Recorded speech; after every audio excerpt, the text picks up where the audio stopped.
नमस्कार, मैं हूं आपके साथ शुभांगी सिंह। और जैसा कि आप जानते हैं कि आयुष्मान में हर बार स्वास्थ्य संबंधी समस्याओं पर हम आपको खास जानकारी देते हैं। इसी कड़ी में आज हमारे साथ जुड़ चुके हैं डॉक्टर केवल गंगराड़े, जो बंसल हॉस्पिटल में सीनियर ऑर्थोपेडिक और ऑर्थोस्कोपिक सर्जन हैं। सर, आपका बहुत बहुत स्वागत है हमारे कार्यक्रम में। नमस्कार। नमस्कार। तो आज हम बात करेंगे ऑस्टियोपोरोसिस के बारे में। और अगर आपके पास भी इससे जुड़े कोई सवाल है, आपको कोई समस्या है ऑस्टियोपोरोसिस से रिलेटेड, तो आप हमें फ़ोन लगा सकते हैं। हमारे जो फ़ोन नंबर्स हैं वो आपकी स्क्रीन पे फ्लैश हो रहे होंगे। आप जल्द से जल्द फ़ोन लगा सकते हैं और डॉक्टर साहब से सलाह ले सकते हैं ऑस्टियोपोरोसिस के बारे में। तो डॉक्टर, सबसे पहले शुरुआत करते हैं, क्योंकि ऑस्टियोपोरोसिस का मतलब कमज़ोर हड्डियों से होता है। और हड्डियों में अगर समस्या की बात करें तो फ्रैक्चर वर्ड सबसे पहले दिमाग में आता है। तो स्ट्रेस फ्रैक्चर के बारे में मैं आपसे जानना चाहूँगी।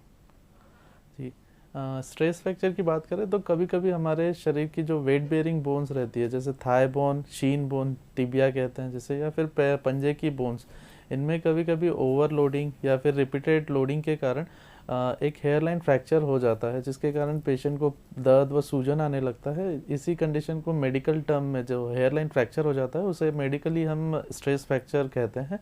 कॉमनली यह एथलीट्स या फिर मिलिट्री पर्सन्स में देखा जाता है। एथलीट जो कि रनिंग, जंपिंग जैसे हाई इम्पैक्ट स्पोर्ट्स में इन्वॉल्व होते हैं, या फिर मिलिट्री पर्सन जो कि ओवरलोड या बहुत सारा लोड लेके ट्रैकिंग करते हैं या फिर ट्रेनिंग में इन्वॉल्व होते हैं, उनमें रिपीटेड लोडिंग होता है इन वेट बेयरिंग बोन्स में। इसके कारण वह बोन्स वीक हो जाती है या फिर गिव अप कर देती है और वह एक हेयरलाइन फ्रैक्चर के साथ प्रेजेंट होते हैं। इसके अलावा सामान्य या कॉमन पॉपुलेशन में भी इस तरह के स्ट्रेस फ्रैक्चर देखे जाते हैं।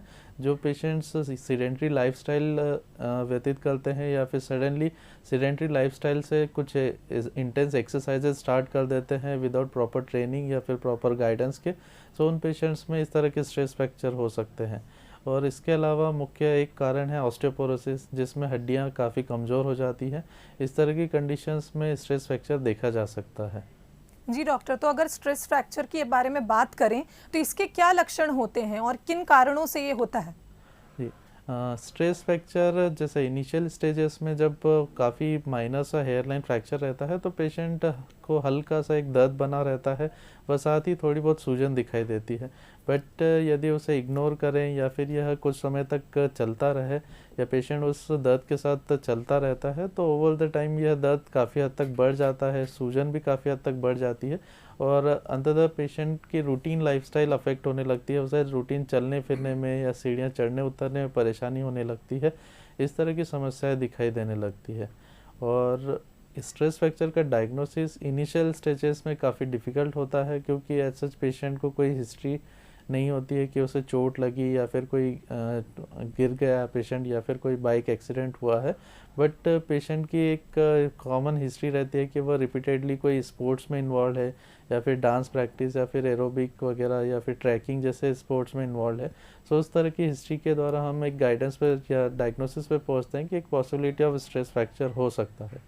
और लेटर स्टेजेस में यदि पेशेंट इसे इग्नोर करता रहता है तो ये पेन, सूजन काफ़ी हद तक बढ़ जाता है, जिसे इग्नोर करने के कारण कभी कभी वो स्ट्रेस फ्रैक्चर ठीक से हील नहीं होता या ठीक से भरता नहीं है।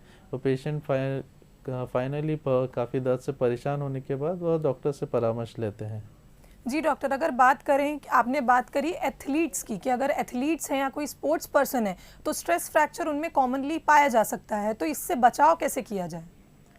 जी, स्ट्रेस फ्रैक्चर से बचाव के लिए सबसे मुख्य दो कारण हैं। जैसे कि हमने कारण की बात की कि स्पोर्ट्स पर्सन जो रनिंग, जंपिंग या फिर बास्केटबॉल, एरोबिक्स या डांसिंग जैसे स्पोर्ट्स में इन्वॉल्व है, जिनमें रिपीटेड लोडिंग या रिपीटेड यूज़ होने के कारण होता है।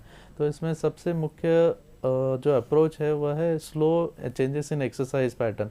जैसे एक्सरसाइज पैटर्न हो कि हम उसे रेगुलरली यानी इक्वल इंटरवल के बाद एक्सरसाइज पैटर्न फॉलो करें, या फिर एक्सरसाइज करते समय सडन चेंजेस न करते हुए हमें स्लो चेंजेस करें, प्रॉपर वार्म अप के साथ करें, प्रॉपर फुटवेयर का यूज़ करें, वह क्रॉस ट्रेनिंग जैसे पैटर्न फॉलो कर सकते हैं, जैसे कि हम सिर्फ एक ही एक्सरसाइज या सिर्फ एक ही स्पोर्ट पर फोकस न करते हुए 2 या 3 तरह के एक्सरसाइजेस साथ में फॉलो करें, जिसके कारण वेट बेयरिंग बोन्स पर रिपीटेड स्ट्रेस नहीं आएगा या फिर रिपीटेड लोडिंग नहीं होगी, जिसके कारण वह फ्रैक्चर से बच सकते हैं। इसके साथ ही एक प्रॉपर डाइट या फिर प्रॉपर न्यूट्रिशन का भी बहुत इंपॉर्टेंट रोल होता है, जैसे कि हमें रेगुलर डाइट में प्रॉपर प्रोटीन इंटेक रखना चाहिए, साथ ही कैल्शियम या विटामिन डी सपोर्ट्स भी लेना चाहिए सप्लीमेंट्स, जैसे कि डेली रूटीन में विटामिन डी भी हमें 600 to 800 यूनिट तक की रिक्वायरमेंट होती है। वह प्रॉपर सनलाइट एक्सपोजर न होने के कारण या फिर विटामिन डी डिफिशियंसी होने के कारण भी इस तरह की प्रॉब्लम्स दिखाई देती है। तो हमें चाहिए कि हम डाइट व न्यूट्रिशन सफिशिएंट क्वांटिटी में लें, जिससे हमें इक्वल या सफिशिएंट क्वांटिटी में कैल्शियम विटामिन डी मिलता रहे, वह इस तरह की समस्याएं नहीं दिखाएं। जी डॉक्टर, और हमारे जितने भी दर्शक हैं अभी जो कार्यक्रम देख रहे हैं, मैं उनसे कहना चाहूँगी कि हमारे नंबर्स आपकी स्क्रीन पे फ्लैश हो रहे हैं। अगर आपको डॉक्टर केवल से कोई भी समस्या के बारे में बात करनी है तो आप कॉल कर सकते हैं। डॉक्टर केवल, अगर बात करें स्ट्रेस फ्रैक्चर के उपचार की, तो कितनी टेक्नोलॉजी है जिससे ये ठीक हो सकता है, या क्या नई मेडिसिन आई हैं जिससे ये हील हो सकता है?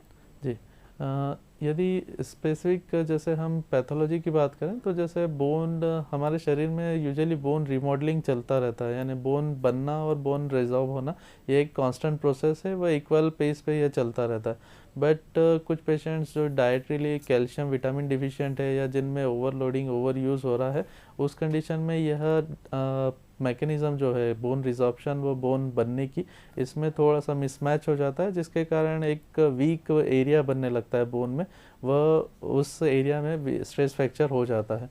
सो इस तरह के स्ट्रेस फ्रैक्चर होने पर जब पेशेंट यदि एक्यूट स्टेज में या एक immediately with in 5 to 7 days of injury या जो भी दर्द के प्रेजेंट होता है, तो उन्हें इनिशियल स्टेज में रेस्ट एडवाइस किया जाता है। नॉर्मली 2 से 3 हफ्ते का रेस्ट एडवाइस किया जाता है, साथ ही आइस फर्मेंटेशन, कंप्रेशन व एलिवेशन की एडवाइस की जाती है। वह कुछ एनाल्जेसिक मेडिकेशन साथ में स्टार्ट किए जाते हैं, जिसके कारण पेन को कुछ समय तक पेशेंट टॉलरेट कर पाए और रूटीन एक्टिविटी कर पाए। बट यदि पेशेंट इसे इग्नोर करते रहते हैं, लेटर स्टेजेस जैसे 3 हफ्ते 4 हफ्ते बाद प्रेजेंट होते हैं, तो उस स्टेज में पेशेंट का जो फ्रैक्चर स्टेटस है उसे कंफर्म किया जाता है कि वह एक्सरे या एमआरआई के द्वारा फ्रैक्चर हीलिंग की इस स्टेज में है, और यदि फ्रैक्चर हील नहीं हो रहा है तो उसे प्लास्टर या फिर एक छोटी प्रोसीजर या ऑपरेशन के द्वारा उसे ठीक किया जाता है। वैसे रेगुलर फॉलोअप काफ़ी इम्पोर्टेंट रहता है कि पेशेंट में फिर से स्ट्रेस फ्रैक्चर होने की संभावना ना रहे, और proper calcium vitamin D regularly चलता रहे ताकि यह फिर से ना हो। जी डॉक्टर, हमारे साथ एक कॉलर जुड़ चुके हैं, माधव जी। माधव, आप सवाल कर सकते हैं डॉक्टर से। माधव, आप सवाल कर सकते हैं डॉक्टर से। लगता है संपर्क टूट गया है। तो डॉक्टर, अगर बात करें ऑस्टियोपोरोसिस के बारे में, तो ये क्या होता है? जी, जैसे हमने बात की कि स्ट्रेस फ्रैक्चर होने कुछ पेशेंट जो ऑस्टियोपोरोसिस से सफ़र कर रहे हैं, उन पेशेंट में इस तरह के स्ट्रेस फ्रैक्चर देखने काफ़ी हद तक देखे जा सकते हैं। सो ऑस्टियोपोरोसिस की बात करें तो इसका मुख्यतः या शाब्दिक अर्थ होता है कि बोन का घनत्व यानी बोन डेंसिटी में कमी होना। बोन डेंसिटी कम होने के साथ साथ बोन काफ़ी कमज़ोर हो जाती है, जिससे वह फ्रेजाइल होकर फ्रैक्चर होने की संभावना काफ़ी हद तक बढ़ जाती है। वर्ल्ड वाइड यदि लिटरेचर देखा जाए तो नॉर्मली जो 50 वर्ष से अधिक उम्र के पर्सन्स रहते हैं, उनमें हर 3 में से 1 महिला या फिर हर 5 में से 1 पुरुष में इस तरह की ऑस्टियोपोरोसिस की संभावनाएं काफ़ी हद तक बढ़ गई हैं, या ऐसा ऑस्टियोपोरोसिस देखा जा सकता है। वहीं इंडिया में बात करें तो इंडिया की ऑलमोस्ट 10% पॉपुलेशन 50 वर्ष से अधिक की है। वह हम समझ सकते हैं कि जिस तरह से डायबिटीज़, हाइपरटेंशन या अन्य प्रकार की जो एल्डरली पॉपुलेशन में बीमारी देखी जा सकती है, उसी तरह से ऑस्टियोपोरोसिस भी एक बड़ा खतरा बन रहा है। और इसी के कारण जैसे फ्रैक्चर या फिर अन्य प्रकार के जो लक्षण हैं वह ऑस्टियोपोरोसिस में दिखाई देने लगे हैं, और पेशेंट काफ़ी हद तक इन कंडीशन से परेशान रहने लगे हैं। जी डॉक्टर, हमारे साथ कॉलर माधव जुड़ चुके हैं। जी माधव, आप सवाल कर सकते हैं। जी बोलिए, सवाल करिए।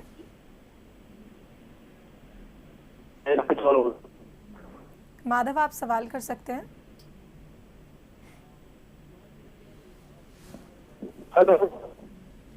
लगता है आवाज़ क्लियर नहीं आ पा रही है, संपर्क टूट रहा है बार बार। तो डॉक्टर आप बात कर रहे थे बोन डेंसिटी की। अगर बोन डेंसिटी के रोल की बात करें तो क्या रोल होता है बॉडी में, क्योंकि 40 से 50 साल आप बोल रहे हैं जब ये एज आता है इसमें बोन डेंसिटी कम होने लगती है, तो क्या ये बोन डेंसिटी क्या रोल प्ले करती है स्ट्रेस फ्रैक्चर या ऑस्टियोपोरोसिस में? जी, बोन डेंसिटी बेसिकली बोन का घनत्व दर्शाती है। ये इसे ऑस्टियोपोरोसिस की डायग्नोसिस करने में काफ़ी हेल्प होती है। कुछ स्पेशल प्रकार की बोन डेंसिटी या डेक्सा स्कैन नामक एक जांच रहती है जिसमें हम बोन डेंसिटी को कंपेयर करते हैं। So over the time usually 30-40 years के बाद यानी 4 डिकेड के बाद यह बोन डेंसिटी में कमी आने लगती है। इसके बहुत सारे रीजंस हैं जिसके बारे में बात करें तो जैसे डाइटरी फैक्टर्स, यदि कैल्शियम विटामिन डी की कमी होने लगे शरीर में तो उस कंडीशन में यह बोन डेंसिटी कम होने लगती है। इसके अलावा हार्मोनल इम्बैलेंस जैसे अर्ली मेनोपॉज या फिर थायराइड या पैराथायराइड हार्मोन की डिफिशिएंसी या फिर इम्बैलेंस, इसका एक कारण बॉडी का जो कैल्शियम मेटाबॉलिज्म है या कैल्शियम फॉस्फोरस मेटाबॉलिज्म वो बॉडी या बोन में डिपोजिशन है होना है वह काफ़ी हद तक कम हो जाता है। वह इसके कारण बोन डेंसिटी कम हो जाती है। और साथ ही यदि कुछ मेडिसिन्स जैसे लॉन्ग टर्म स्टेरॉइड मेडिसिन्स का ट्रीटमेंट, जैसे कुछ कंडीशंस होती हैं स्किन, किडनी या फिर कुछ कार्टिलेज डिजीज़ेज होती है जिसमें लॉन्ग टर्म तक स्टेरॉइड ट्रीटमेंट दिया जाता है और स्टेरॉइड के कारण काफ़ी हद तक बोन में ऑस्टियोपोरोसिस देखा जाता है। इसके अलावा कीमोथेरेपी, जो पेशेंट्स कैंसर पेशेंट्स हैं जो लॉन्ग टर्म कीमोथेरेपी मेडिसिन पे हैं, या फिर कुछ सीजर पेशेंट जिनमें फीट का तकलीफ़ होती है, वह पेशेंट भी काफ़ी लंबे समय तक सीजर की मेडिसिन लेते हैं तो उन पेशेंट्स में भी यह ऑस्टियोपोरोसिस होने की संभावना काफ़ी बढ़ जाती है। और मेडिकल कंडीशंस की बात करें तो कुछ पेशेंट जो क्रोनिक किडनी डिजीज़ेस या फिर क्रोनिक लीवर डिजीज़ या फिर इन्फ्लेमेटरी बाउल डिजीज़ या फिर कैंसर पेशेंट्स हैं, उनमें भी यह बोन डेंसिटी काफ़ी हद तक कम हो जाती है। वह ऑस्टियोपोरोसिस के कारण फ्रैक्चर होने की संभावना काफ़ी बढ़ जाती है। जी डॉक्टर, हमारी अगली कॉलर जुड़ चुकी हैं उषाला जी। उषाला, आप सवाल कर सकती हैं डॉक्टर साहब से। जी डॉक्टर साहब, मैं ये पूछना चाहती हूँ, मेरे हाथ की दोनों उंगलियों में ऐसा लॉक जैसा लग जाता और दुखती है। जी, ये कब से हो रहा है आपको?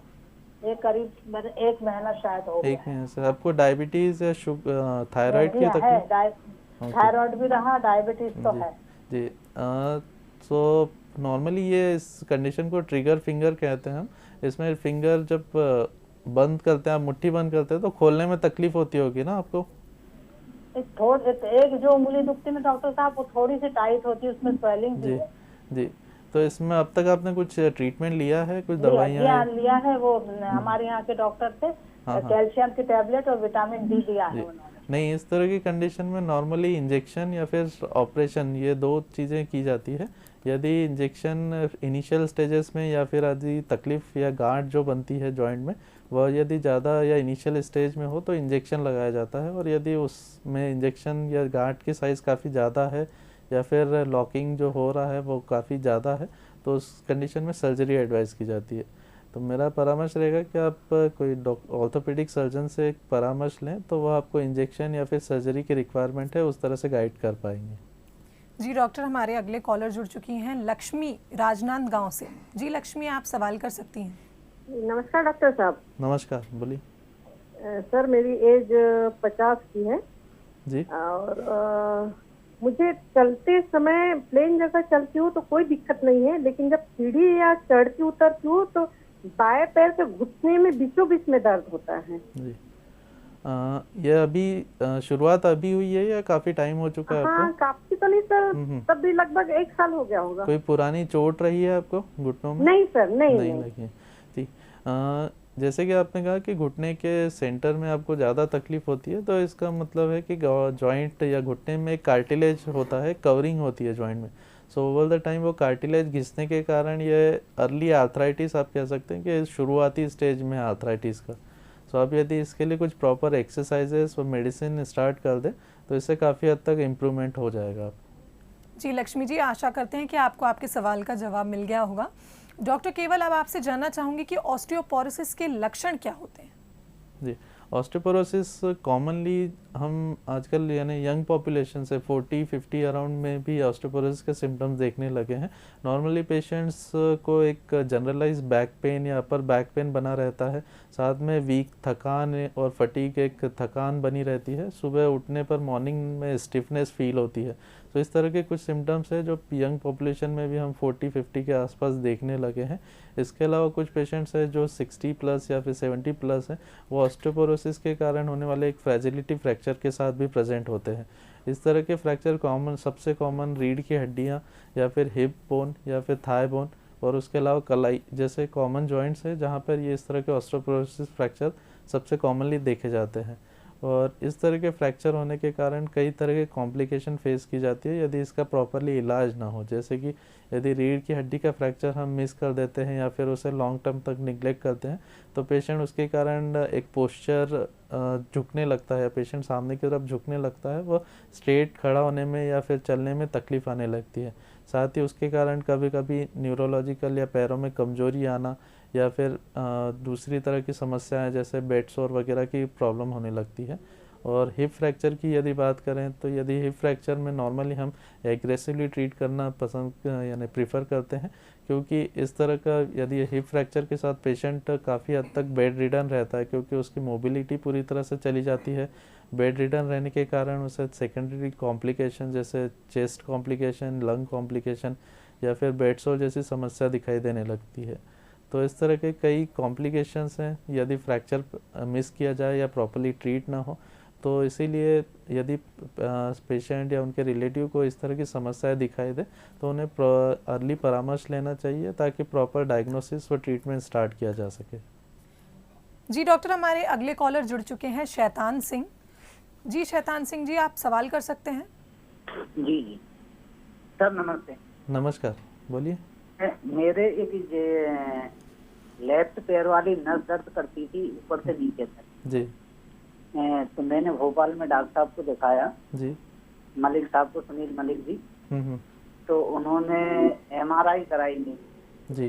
तो MRI कराने के बाद पीछे जो रीढ़ की हड्डी है उसमें L4 और L5 में कुछ ब्लैक धब्बे से बताया जी। अच्छा, वो ट्रीटमेंट तो मैंने लिया, वो नस दर्द होना तो बंद हो गया है, लेकिन अब क्या पैर में कभी पीढ़ी के नीचे दर्द होने लगता है, कभी कमर में दर्द होने लगता है, वो पैर में खिंचाव टाइप का होता है। ओके, तो ये टोटल टाइम कितना हो चुका है आपको ट्रीटमेंट लिए? मुझे 2-3 महीने हो गए अच्छा, ट्रीटमेंट 2-3 महीने हो गए। और ये शुरुआत तो वही 3 महीने पहले ही हुई है ना आपकी सारे सिम्टम्स या तकलीफ? हाँ, हो गए 4-5 महीने हो गए। 4-5 महीने हो गए हैं। मैंने समझा नॉर्मली है ये। जी। MRI में केवल डिस्क का प्रॉब्लम बताया था या और कुछ भी उन्होंने समस्या बताई थी आपको? नहीं, और कुछ नहीं बताया, सिर्फ बस डिस्क। हड्डी में L4 L5 में धब्बा बताया था, धब्बा आया। जी। सो ये नॉर्मली 1 साल भर का टाइम रहता है शैतान सिंह जी, यानी जो नस पे दबाव रहता है या जो नस दबी हुई रहती है ना, तो उसमें नॉर्मल होने में कुछ समय लेता है। सो यूजुअली हम 4 से 5 महीने के जो दवाइयों का कोर्स है वो हो जाने के बाद कुछ एक्सरसाइजेज स्टार्ट करते हैं जिससे ओवर द टाइम ये अगले 3-4 महीने में ये दबाव और कम हो जाए। तो आप मेरा सजेशन रहेगा कि आप फिर से उनसे डॉक्टर से परामर्श लें और कुछ जो एक्सरसाइजेस है वो आपको गाइड कर देंगे, तो आप एक्सरसाइजेस स्टार्ट कर दें। जी, तो डॉक्टर हमारे अगले कॉलर जुड़ चुकी हैं ममता बाड़ी से। जी ममता जी, आप सवाल कर सकती हैं। लगता है संपर्क टूट गया है। डॉक्टर साहब, अगर बात कर रहे थे हम ऑस्टियोपोरोसिस के कारणों की, तो एक थायराइड सामने आया, डायबिटीज सामने आया, ऐसे कई कारण हो सकते हैं, उन कारणों के बारे में मैं जानना चाहूँगी। जी, ऑस्टियोपोरोसिस के कई सारे मुख्य कारण हैं, जैसे कि मैंने बात की डाइटरी और लाइफस्टाइल पैटर्न काफ़ी हद तक इम्पोर्टेंट है। जैसे लाइफस्टाइल में यदि हम सीडेंटरी लाइफस्टाइल व्यतीत कर रहे हैं, रेगुलर एक्सरसाइजेस की कमी है या फिर एक्सेस अल्कोहल या फिर स्मोकिंग जैसे कई कारण हैं जो एक ऑस्टियोपोरोसिस के लिए रीज़न बन सकते हैं। इसके अलावा हार्मोनल इम्बैलेंस, साथ ही मेडिकल या फिर मेडिसिन्स कुछ यदि लॉन्ग टर्म तक चल रही हों, तो ये मल्टीपल फैक्टर्स हैं जिसके कारण ऑस्टियोपोरोसिस जैसी समस्या देखी जा सकती है। तो इसीलिए चाहिए कि हमें एक रेगुलर लाइफस्टाइल पैटर्न या फिर रेगुलर एक्सरसाइज पैटर्न फॉलो करें ताकि यह लंबे समय तक या फिर हम ऑस्टियोपोरोसिस से बच सकें। जी डॉक्टर, और अगर बात करें हम एज फैक्टर की कि किस एज के लोगों को ज़्यादा खतरा होता है ऑस्टियोपोरोसिस का, या महिलाओं में बात करें तो किस एज ग्रुप से उनको ध्यान रखना चाहिए, क्योंकि ये कमज़ोर हड्डियों का मामला है और ये काफ़ी दर्द भी हो सकता है ऐसी बीमारी में, तो ऑस्टियोपोरोसिस में एज फैक्टर क्या रोल प्ले करता है? जी या नॉर्मली हम एक मिसकंसेप्शन होता है कि ऑस्टियोपोरोसिस एक एल्डरली एज या फिर 60 साल 70 साल के बाद की तकलीफ़ है, तो उसे हम यूजुअली अर्ली स्टेजेस में या यंग स्टेज में निगलेक्ट करते हैं। बट रिसेंट स्टडीज़ या लिटरेचर के अनुसार एक पीक बोन मास एक कंसेप्ट है जिसके अकॉर्डिंग या जो यंग एज में या एडल्ट या एडोलसेंट एज यानी जो 20 से 30 साल की एज रहती है, उस एज में हमारी जो नॉर्मल बोन स्ट्रेंथ या फिर मसल स्ट्रेंथ रहती है, उसी पर भविष्य में होने वाले ऑस्टियोपोरोसिस की संभावना डिपेंड करती है। सो यदि एग्जांपल देखें कि यदि कोई पर्सन है या फीमेल है जो 20 से 30 साल की उम्र में प्रॉपर न्यूट्रिशन लेते हैं, प्रॉपर डाइट फॉलो करते हैं, रेगुलर एक्सरसाइजेस करते हैं, सो उनका एक बोन स्ट्रेंथ या मसल स्ट्रेंथ जो एक नॉर्मल लेवल पे होगा, तो उनमें ऑस्टियोपोरोसिस की संभावना होने की संभावना काफ़ी हद तक कम हो जाती है। बट यदि हम अर्ली एज में यदि निगलेक्ट करते हैं, डाइट पैटर्न रेगुलर फॉलो नहीं करते हैं, तो उस स्टेज में ऑस्टियोपोरोसिस की होने की संभावना काफ़ी हद तक बढ़ जाती है। सो इसीलिए हमें समझना चाहिए कि ये ऑस्टियोपोरोसिस का जो ट्रीटमेंट है या बचाव के लिए हमें शुरुआती स्टेजेस या यंग एज से ही उसको प्रॉपर डाइट पैटर्न या फिर एक्सरसाइज पैटर्न फॉलो करना चाहिए, ताकि भविष्य में ऑस्टियोपोरोसिस होने की संभावना काफ़ी हद तक हम कंट्रोल कर पाएँ। जी डॉक्टर, हमारे अगले कॉलर भोपाल से जुड़ चुके हैं एसपी मिश्रा जी। जी एसपी मिश्रा जी, आप सवाल कर सकते हैं। सर, मैं एसपी मिश्रा हूँ भोपाल से।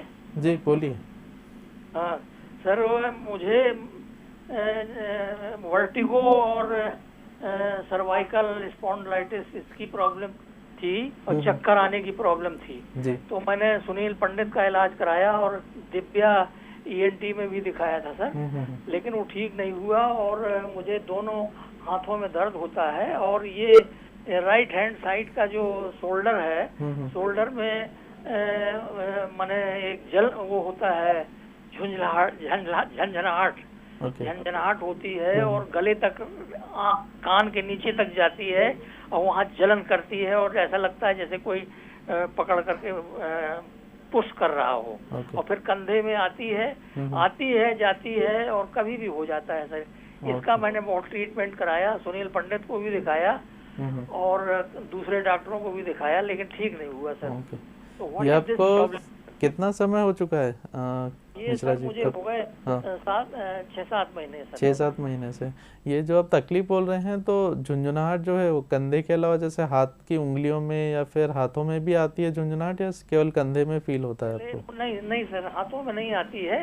ये पहले राइट हैंड साइड में जो चेस्ट है यहाँ से जा करके और ये शोल्डर जो है यहाँ तक जाती थी, बैक मेडिकली और कोई तकलीफ है आपको, शुगर या फिर थायराइड? नहीं, शुगर तो बिल्कुल नहीं है मुझे। तो मैं 80 साल के करीब हूँ, रिटायर्ड एडिशनल कलेक्टर हूँ और सर ये मेरी एंजियोप्लास्टी हो चुकी है और अम्बिलिकल हर्निया की सर्जरी भी हुई है और प्रॉब्लम भी है सर। ठीक है। इसमें सर आपका सर्वाइकल स्पाइन का जैसे आप वर्टिगो या स्पॉन्डिलोसिस बोल रहे हैं, तो कभी एमआरआई की जांच हुई है आपकी, यानी कोई नस के रिलेटेड? नहीं, एमआरआई तो नहीं, नेक एक्सरे कराया था सही है। इसमें एमआरआई का रोल रहेगा कि यदि सर्वाइकल यानी गर्दन से निकलने वाली जो नसें रहती हैं, कभी कभी उनमें दबाव या प्रेशर के कारण भी इस तरह का वर्टिगो या फिर जो झुंझुनाहट आपको फील होती है, खिंचाव फील होता है, उसको रूल आउट करने के लिए एमआरआई का इम्पोर्टेंट रोल रहेगा। तो मेरा सजेशन रहेगा कि आप किस ऑर्थोपेडिक सर्जन से परामर्श लें, वो एमआरआई होने के बाद एक बार कंसल्ट करें उनसे। जी डॉक्टर, हमारी अगली कॉलर जुड़ चुकी हैं ममता बाड़ी से। जी ममता, आप सवाल कर सकती हैं। नमस्ते सर, मुझे एड़ियों में बहुत दर्द होता है। जी हेलो। हाँ बोलिए। जी सर, मुझे एड़ियों में बहुत दर्द होता है। कितने दिनों से हो रहा है आपको तकलीफ? सर मुझे 3-4 महीने हो गए जब से मैं चल भी नहीं पाती हूँ। ओके। कोई शुरुआत कैसे हुई थी, कोई चोट लगी या कुछ नहीं सर, कोई नहीं। चोट नहीं लगी। ओके, मॉर्निंग में उठते हैं तब बहुत ज़्यादा तकलीफ होती है सुबह उठने जी, पर? बहुत ज्यादा दर्द होता है, मुझसे चलते नहीं बनता। ये आपकी जो समस्या है उसके अकॉर्डिंग एक प्लांटर फेसाइटिस कंडीशन की पॉसिबिलिटी लग रही है, बट उसके लिए कुछ वर्कअप जैसे एक्सरे और बेसिक कुछ 2-3 ब्लड टेस्ट रहते हैं वो करवाना होगा। सो अब बेटर है कि एक बार किसी डॉक्टर से परामर्श करें, ऑर्थोपेडिक सर्जन या जनरल सर्जन से। सो वो कुछ टेस्ट होने के बाद यदि उस बेसिस टेस्ट के अकॉर्डिंग आपको ट्रीटमेंट स्टार्ट कर पाएंगे। तो डॉक्टर केवल आपसे पूछना चाहूँगी कि आप क्या संदेश देना चाहेंगे हमारे दर्शकों को, क्योंकि इस बीमारी के बारे में जैसा आपने कहा कि एज फैक्टर मायने नहीं रखता, तो किस तरीके से वो अपना ख्याल रखें, आप क्या संदेश देना चाहेंगे? जी, वही फ्रॉम द बिगिनिंग, यानी जैसे हम यंग एज में है, नॉर्मली हमारा एक अप्रोच रहता है कि हम चीज़ें इग्नोर करते हैं कि दिस कंडीशंस या फिर जो भी कंडीशंस है या एल्डरली पॉपुलेशन की है तो वी कैन हैंडल या we can treat them later. But यदि हम शुरुआत से ही इस चीज़ का अप्रोच रखें कि प्रॉपर डाइट फॉलो करें, रेगुलर एक्सरसाइज पैटर्न फॉलो करें, प्रॉपर ट्रेनिंग के अंडर या फिर प्रॉपर गाइडेंस के साथ डाइट पैटर्न फॉलो करें, वह देखें कि प्रॉपर न्यूट्रिशियस फूड जैसे सप्लीमेंट जो कि कैल्शियम या विटामिन डी में रीच हो, यदि यह सारा चीज़ें फॉलो करते हैं तो इस तरह से हमारी बोन स्ट्रेंथ या मसल स्ट्रेंथ एक रेगुलर या नॉर्मल स्ट्रेंथ बनी रहेगी। वह आगे चलकर इस तरह की समस्याएं काफ़ी हद तक कम हो जाएगी। वह पेशेंट जो ऑस्टियोपोरोसिस से परेशान है या ऑस्टियोपोरोसिस से सफ़र कर रहे हैं, उन्हें चाहिए कि वह प्रॉपर डायग्नोसिस व प्रॉपर ट्रीटमेंट के लिए डॉक्टर से परामर्श करें ताकि इसे जल्दी से डायग्नोस किया जा सके। वह फ्रैजिलिटी फ्रैक्चर या फ्रैक्चर होने की संभावना काफ़ी हद तक कम हो जाएगी यदि इसका प्रॉपर ट्रीटमेंट अर्ली स्टेजेस में स्टार्ट कर दिया जाए, जिससे कि प्रॉपर बोन स्ट्रेंथ बन सके। जी डॉक्टर केवल, आपका बहुत बहुत धन्यवाद, आप हमारे कार्यक्रम में आए और आपने इतनी खास जानकारी दी, साथ ही हमें बताया कि ऑस्टियोपोरोसिस से कैसे बचा जा सकता है। आपका बहुत बहुत धन्यवाद।